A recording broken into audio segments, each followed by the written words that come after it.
Donald Trump দ্বিতীয়বার ক্ষমতা গ্রহণের পর প্রথমবার তার সঙ্গে সাক্ষাৎ হয়েছে ভারতীয় প্রধানমন্ত্রী নরেন্দ্র মোদীর। বৃহস্পতিবার হোয়াইট হাউসে বৈঠকে বসেন দুই নেতা। ট্রাম্প জানিয়েছেন, নরেন্দ্র মোদী যুক্তরাষ্ট্রের জন্য ভারতের শুল্ক নীতি শিথিল করা, তাদের কাছ থেকে আরও তেল, গ্যাস এবং যুদ্ধবিমান কেনার বিষয়ে আগ্রহ প্রকাশ করেছেন। তবে বার্তা সংস্থা রয়টার্স বলছে, ভারতের এই পদক্ষেপে তাৎক্ষণিকভাবে দুই দেশের বাণিজ্য অচলাবস্থার সমাধান করবে না, কারণ হোয়াইট হাউসে দুই নেতার বৈঠকের কিছুক্ষণ আগেই ট্রাম্প ভারতের বাজারে মার্কিন ব্যবসায়ীদের জন্য প্রতিকূল পরিবেশ নিয়ে কঠোর মন্তব্য করেন এবং মার্কিন পণ্যের ওপর শুল্ক আরোপকারী দেশগুলোর জন্য পাল্টা শুল্ক ব্যবস্থা চালুর পরিকল্পনা ঘোষণা দেন।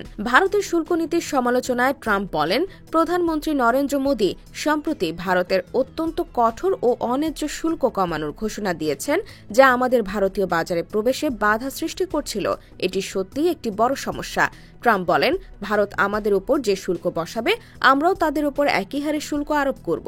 ফলে দুই নেতার মধ্যে বন্ধুত্বপূর্ণ সম্পর্ক থাকলেও বাণিজ্য ইস্যুতে এক চুলও ছাড় দিতে রাজি নয় ট্রাম্প। এতে ধারণা করা হচ্ছে, দুই দেশের মধ্যে সম্পর্কের টানাপোড়েন দেখা দিতে পারে।